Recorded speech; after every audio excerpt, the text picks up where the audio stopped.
Pagila Satish Telangana BC విద్యార్థి సంఘం రాష్ట్ర అధ్యక్షులు. ఆర్ కృష్ణన్న గారి నాయకత్వంలో ఈ ప్రభుత్వం ఏర్పడి 3 సంవత్సరాలు 34 నెలలు గడిచిపోయింది. కానీ ఇప్పటి వరకు కృష్ణన్న గారు దీక్ష చేసి ర్యాలీలు చేసి ఉద్యమాలు చేస్తే ఒక 300 కోట్ల రూపాయలు ఇచ్చినావు. ముఖ్యమంత్రి గారు కతిమ్మ 8500 కోట్లు ఎప్పుడు ఇస్తావు? నువ్వు ఇచ్చేదాకా మాత్రం నిన్ను మాత్రం వదిలిపెట్టాం బరాబర్. ఎందుకు వదిలిపెట్టామంటే చెప్తాడు. నువ్వు ఏమన్నావు? ఫస్ట్ గవర్నమెంట్ కేసీఆర్ గవర్నమెంట్లు ఉన్నప్పుడు ప్రతిపక్షం నుండి ఎన్నికల ముందర ఏం చెప్పినావు? 40 డిమాండ్లు చెప్పినావు. బీసీలకు టోటల్ ఫీజు రియంబర్స్మెంట్ ఇస్తున్నావు. ఎక్కడ పోయింది ఫీజు రియంబర్స్మెంట్? 10,000 నిబంధన పెట్టినావు. 10,000 లోపల కూడా చాలా మందికి 35,000 వస్తాయి ర్యాంక్ ఉన్న వాళ్ళకు కూడా. అందుకనే ఇంకొకటి నువ్వేమన్నావు? టోటల్ ఫీజు రియంబర్స్మెంట్ ఇస్తాం. టోటల్గా ఇంతకుముందు రాజశేఖర రెడ్డి గారు ఏ విధంగా అయితే ఫీజు రియంబర్స్మెంట్ పెట్టిరో అదే విధంగా ఇస్తాం. ఎంబీఏ బీటెక్ 1,00,000 రూపాయలు 2 లక్షలు ఉన్నాయి ఎంతైనా టోటల్గా ఇస్తున్నావు. కానీ టోటల్ కాదు 35,000 రూపాయలు ఇస్తున్నావు. అది కూడా టోటల్ ఇప్పుడు నువ్వు వచ్చిన కాంచి రూపాయి కూడా ఇవ్వలేదు. నీ పాత గవర్నమెంట్ పైసలు 300 కోట్లు ఇచ్చినావు. కానీ నీవు వచ్చిన కాంచి 3 ఏళ్ల పేరు మీద 7,500 కోట్ల రూపాయలు నీయే అవుతున్నాయి. ఎందుకు ఇస్తలేవు నువ్వు ముఖ్యమంత్రి గారు? ఎందుకు? బీసీలు చదువుకోవడం ఇష్టం లేదా నీకు?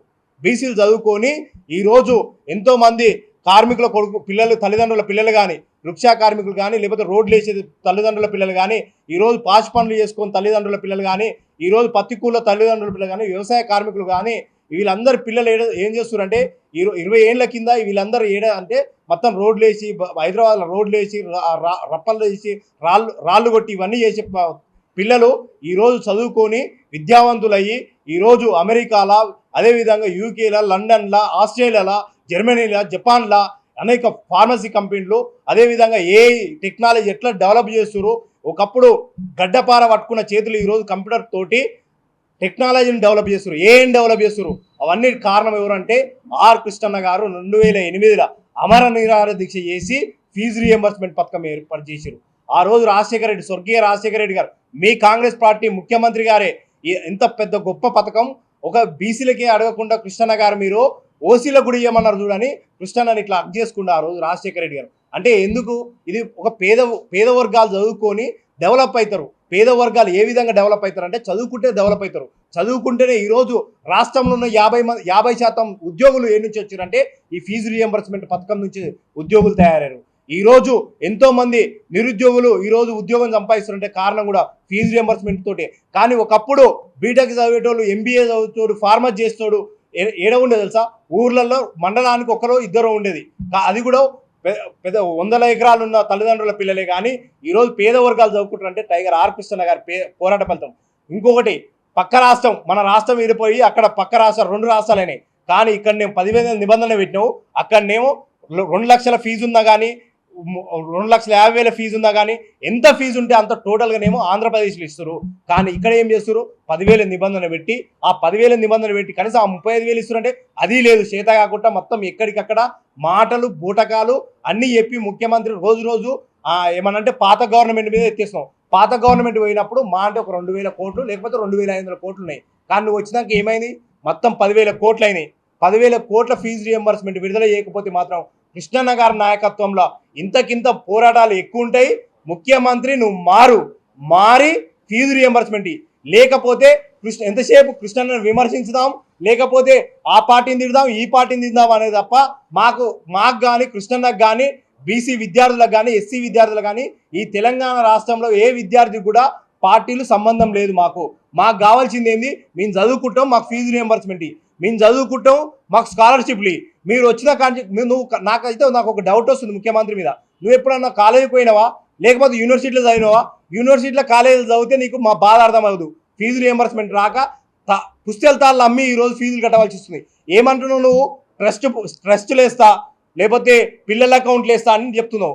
రోజు ఒక మాట చెప్తావు, రోజుకొక జీవో తీస్తావు. నువ్వు వచ్చిన కాంచి 10 జీవోలు వచ్చినాయి.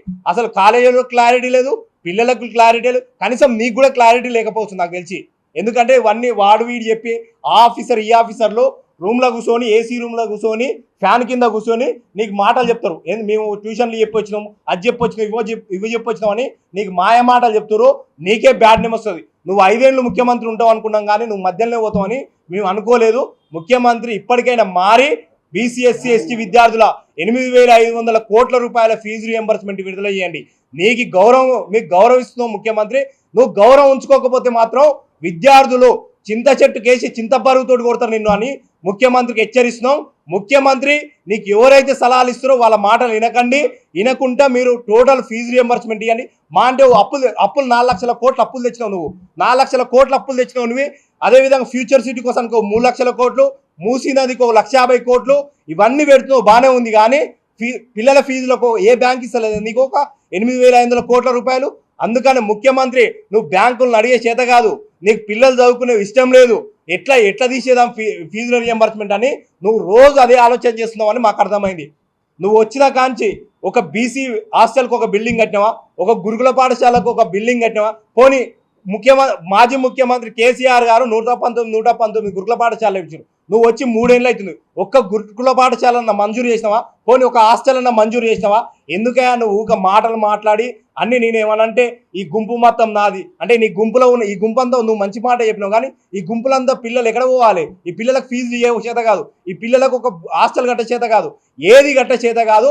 ఉట్టిగా మాటలు చెప్పుకుంటా నువ్వు ఢిల్లీకి హైదరాబాద్కి ఒక 70-80 సార్లు తిరగవచ్చు. నువ్వు ముఖ్యమంత్రి అయినాక 70-80 సార్లు తిరగొచ్చినావు. కానీ నీ కాంగ్రెస్ పార్టీ కోసానికి నువ్వు లేకపోతే మీ రాహుల్ గాంధీ మెప్పు కోసానికి మరి నువ్వు నుంచి ఎన్ని మూటలు తీసుకుపోయినావు, ఫ్లైట్లు ఎన్ని మూటలు తీసుకుపోయినావు తెలుసు, అందరికి తెలుసు, రాష్ట్ర ప్రజలకు తెలుసు, అన్నీ తెలుసు. మేము అవన్నీ ఏం అడుగుతలేము. మేము మా పిల్లలకు ఫీజులు ఇవ్వమంటున్నావు. నువ్వు ఒక మాట అంటున్నావు, జీవో నెంబర్ 9 తీసుకొచ్చి ఆర్ఆర్ యాక్ట్ పెడతాం పిల్లల మీద అంటావు. ఫీజులు కట్టకపోతే ఎవరి మీద పెడతావు? నీ ఎమ్మెల్యేల మీద పెట్టు, నీ మంత్రుల మీద పెట్టు, లేకపోతే నీ అన్నదమ్ముల మీద పెట్టు. నీకు నైటే 1000 ఎకరాలు కబ్జాలు చేస్తారు, దానికి జీవోలు వస్తాయి. నైటే తెల్లారే నైట్ బ్యాగులు మూటలు పోతాయి, పొద్దుగాలు లేవగానే సెక్రటరియట్లో బిల్లులు పాస్ అవుతాయి. అంటే మీకు కమిషన్లు ఇచ్చేటోళ్ళకేమో బిల్లులు ఇస్తావు, కాంట్రాక్టర్లకు బిల్లులు ఇస్తావు, కమిషన్లకు బిల్లులు ఇస్తావు. కానీ విద్యార్థుల ఫీజు రియంబర్స్మెంట్ నీకేం పాపం చేసి విద్యార్థులు? నీకేమన్నా నీకు ఓట్లేసి ఊర్లలో తిరిగి, నీకు బస్సు యాత్ర చేసి నిరుద్యోగులంతా తిరిగి నీకు కాంగ్రెస్ ప్రభుత్వం రావాలి, ఫీజులు వస్తాయి, బీసీ మంత్రిత్వ శాఖ వస్తాయి, 42% రిజర్వేషన్లు వస్తాయి, ఇవన్నీ గురుకులాలు వస్తాయి, ఇవన్నీ వస్తాయని మేము తిరిగినాం, ఊర్లలో తిరిగి మేము ఓట్లు వేయించినావు. నువ్వు ఈరోజు గద్దె ఎక్కి నువ్వు ఎట్లా చేస్తున్నావు అంటే గద్దె మీద కూర్చొని ఆడేం చేస్తుండు, వీడేం చేస్తుండు, అవేం చేస్తుండు, ఇవేం చేస్తున్నావు అని భూములు ఎట్లా మింగాలని చూస్తున్నావు. కానీ గవర్నమెంట్ భూములు నిజంగా నీకు ఫీజులు రియంబర్స్మెంట్ ఇవ్వాలని ఇంకిత జ్ఞానం లేదు ముఖ్యమంత్రికి. ముఖ్యమంత్రి గారు నీకు గౌరవంతో చెప్తున్నాం. అందుకనే ఫీజు రియంబర్స్మెంట్ ఇవ్వకపోతే మాత్రం కృష్ణన్న గారి ఆధ్వర్యంలో, కృష్ణన్న గారు ఆయన గాంధీ మార్గంలో ఓతురు కాబట్టి గాంధీ మార్గంలో చేస్తాం. కృష్ణన్న గారు ఒక్క పిలుపునిస్తే నీ ఇంటిని ముట్టడి చేస్తాం, సెక్రటరియట్ ముట్టడి చేస్తాం, అసెంబ్లీని కూడా కృష్ణన్న 25 ఏళ్ళకే అసెంబ్లీ వాళ్ళకొట్టారు. మేము కూడా చెప్తున్నాం బరాబర్ కృష్ణన్న శిష్యులుగా చెప్తున్నాం. అసెంబ్లీ కాదు బిడ్డ, నిన్ను గొంజుకొచ్చి గోరికి గడతామని ముఖ్యమంత్రికి హెచ్చరిస్తా ఉన్నాం.